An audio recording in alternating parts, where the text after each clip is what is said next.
قاعده كده نفسي هفتني اقوم اعمل بيتي فور.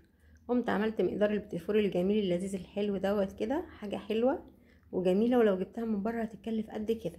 يلا بينا على المقادير. انا هنا في العجان نزلت بكوبايتين من الزبده.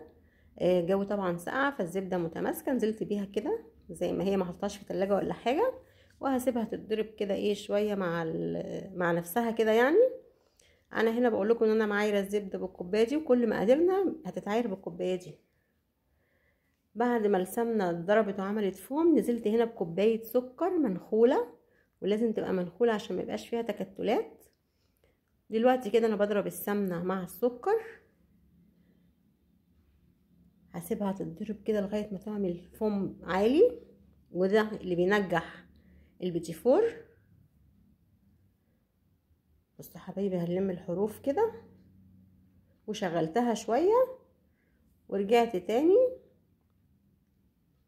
معايا هنا بقى ايه، بيضتين واخده الصفار بتاعهم، بس يعني صفار بيضتين، هنزل بواحده من الصفار وهضرب كده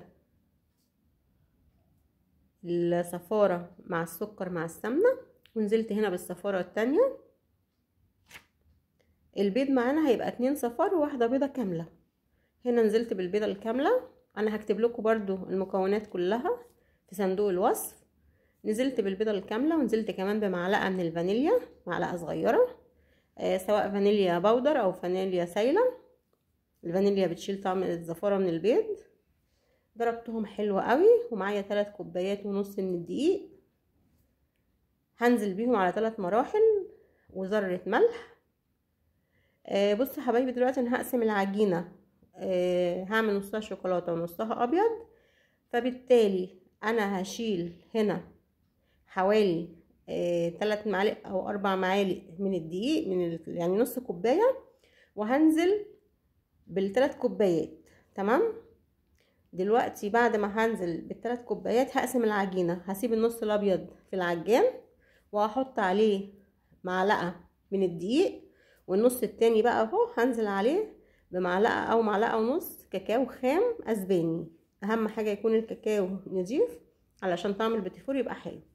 مولعه الفرن طبعا على درجه حراره 180 وسخن حلو. ودلوقتي بقى ان انا هشكل البيتيفور.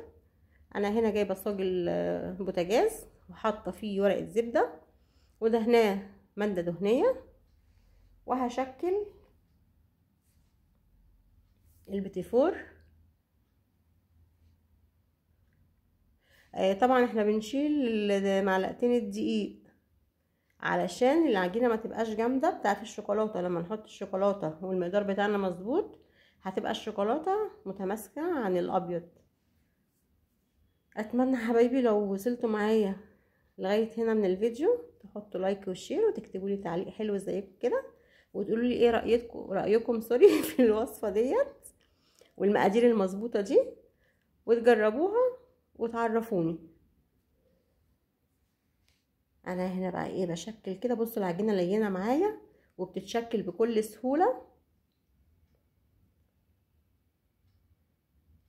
وما ننساش يا حبايبي ان الفرن متولع قبليها ب10 دقايق على 180 درجه، وهو ما بياخدش سوا كتير، بياخد من 10 ل15 دقيقه.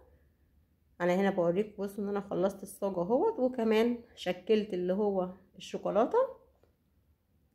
شكله بصوا جميل جدا، يعني يتاكل ني بصراحه. وادي معانا كمان صينيه هي صغيره. بصوا الكميه عملت حبه حلوين ازاي. هنا بعد ما سويته بياخد من 10 ل 15 دقيقه زي ما قلنا. ما بنسيبوش يستوي قوي، يا دوبك بس بياخد لون كده من تحت زي ما احنا شايفين، وبنطلع نسيبه لغايه ما يبرد خالص، ما نجيش جنبه عشان بيكون طري وبيتفتفت. وادي الشوكولاته كمان، بصوا الحلاوه. دلوقتي بقى هنعمل معانا حشوه. انا هعمل حشوه بسيطه. معايا شوكولاته حطيتها في الميكروويف كده نص دقيقه في نص دقيقه، وبعد كده مساحت حطيت عليها معلقه زيت وقلبتها كويس.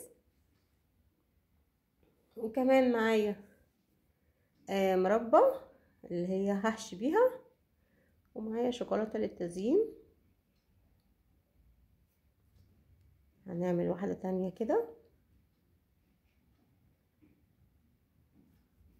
الحشوه سهله جدا. وطبعا زي ما تحبي، عايزه تحشيها شوكولاته تزينيها بفرماسيه زي ما تحبي. يا رب الفيديو يكون عجبكم واشوفكم على الف خير.